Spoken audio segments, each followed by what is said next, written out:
So I just saw Annabelle Comes Home, and it was actually kinda good. I went into this movie kind of expecting something bad, but I was pleasantly surprised. Now I should probably give some context on my thoughts on the Conjuring movies, because I feel like I'm in the minority on quite a lot of them.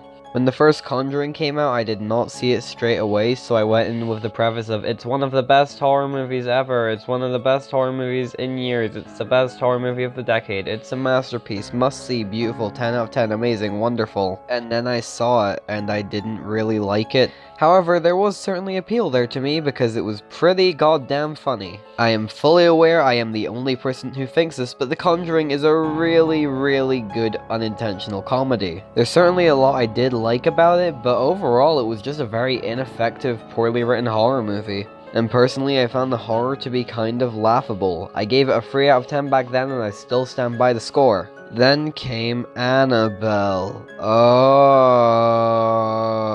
In all seriousness, this movie is also a pretty great unintentional comedy, although it does have one scene which is almost scary. There's some pretty great tension in a basement sequence, but then as soon as they leave the basement, they reveal a terrible creature design and it just makes it kind of laughable again. And that scene is the only redeeming quality to the entire movie. Terrible acting, terrible scripts, terrible scares, terrible cinematography, terrible music, terrible everything. It's certainly a film I'd recommend to enjoy ironically, but if you're looking for an actual good film, this one's one you should give a miss as well, although that was fairly obvious from the fact that everyone hated it. I gave it a 1 out of 10, which is a score I stick by. Then came The Conjuring 2, which is a visual masterpiece, but it's not really a masterpiece in any other way. Sure, it was well acted for the most part, but good acting can only get you so far. For a start, the editing was absolutely atrocious. The music was awful and really took away from the film. The characters are goddamn idiots. The visual effects were bad. The story did not really make any sense and there was a lot of plot conveniences. And as expected, the scares were pretty hilarious, especially the TV sequence. It was at this point in the franchise I realized that I'd stumbled across something truly special, because we now had 3 so bad it's good horror movies in a row, although I was still pretty baffled about what was scary about any of these movies, but I wasn't complaining if they were this consistently funny. I gave The Conjuring 2 a 2 out of 10, and again I stick by that score. Obviously, with this hot streak, I went into Annabelle creation with very, very low expectations, and it kind of blew me away. I was not expecting to love the film as much as I did. It was well shot and well acted like most of the rest of this franchise, but more importantly, it was well written and actually kind of tense and frightening at points. The characters were interesting and likable. The film's editing was not distractingly bad for once. For once, the substance and style seemed to manage to balance out, mainly thanks to the director. Prior to this movie, David F. Sandberg had helmed the film Lights Out, and I do plan on talking about him in a video in the future, but for now we'll just say that I really like the guy. And it was this exact movie that gave me hope for the Conjuring franchise. It was at this point that I was finally seeing what everyone else saw in the other movies. Although if I'm going to be completely honest, I was a bit too easy on this movie looking back. I just really loved that we finally had a good Conjuring movie, so I scored it a bit higher than I feel like it deserves now. I gave the movie a 9 out of 10 on first watch, but looking back it is probably closer to an 8. Annabelle creation managed to get my hopes up for the next Conjuring movie, which was The Nun, and honestly it had a kinda good trailer as well, and I liked Teresa Farmiga, so I was interested anyway. And it's definitely better than a lot of the Conjuring movies, but it's still pretty bad, and it's back to the old formula of so bad it's good. Except The Nun might actually be my favorite when it comes to unintentional comedy. Because this movie is so stupid that it's a little bit off the charts. There was a baby in my screening and at no point was there anyone screaming or getting scared. In fact, there was quite a lot of laughter throughout it. This is definitely a film I want to talk about at some point, although I doubt I'll do a review format on this channel. I could definitely see myself talking about this on Packing Baggage or maybe doing a commentary even. For now, although, I will just say I definitely recommend it. I gave it a 3 out of 10 when I saw it and I'm sticking by that rating. Then came The Curse of La Llorona, or as I like to call it, the first movie in this franchise I could not even enjoy. I already gave my 2 cents on this movie in another video, so I'll link that in the description, but long story short, it was boring and bad. I gave that movie a 2 out of 10, and I feel like that's appropriate for it.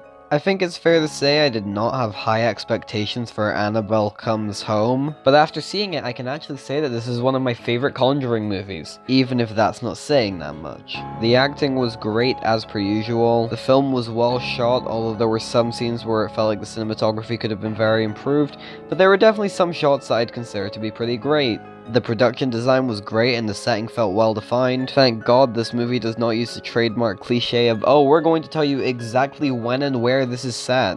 Instead of telling you the setting through editing, the film tells you the setting through its designs. The costumes, sets, and props all feel very 70s. It was genuinely refreshing to have a movie that does not treat its audience like idiots. One of the things this film does really well is its script. When I first saw the trailer for this movie, I was under the impression that the teenage girl who touches everything in the Warrens' locked away room was just kind of an idiot teenager.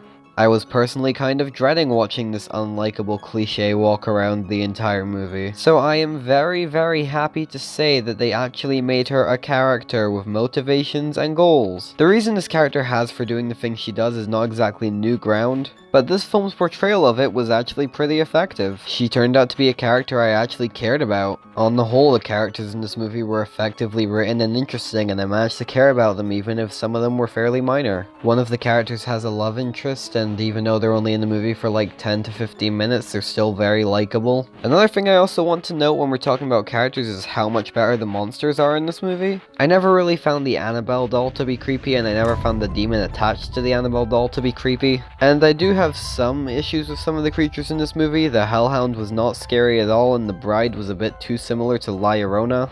But oh my god, was the ferryman creepy as hell. I was also surprised at how creepy the Feely Mealy board was. Whenever someone stuck their hand inside of it, even though I knew nothing was going to happen, there was still that tension of, oh my god, is something going to happen? And then, without spoiling what eventually does happen, it was kind of frightening. Even though I would not call the musical score to this movie one of the best I've ever heard, I did like the attention to detail put into it. The usage of bells was a nice little extra touch to remind you of spirit bells, and I really liked that. I also really liked the dialogue in the movie. Unfortunately, I do have some issues with this film. It starts off pretty poorly. This is seriously another Conjuring movie that opens with the opening scene of the Conjuring movie. Some of the acting for the less important roles was not very good, mainly a lot of the child actors and also a truck driver. The horror scene when Ed and Lorraine are returning Annabelle to where they live was pretty funny. The title card sucked.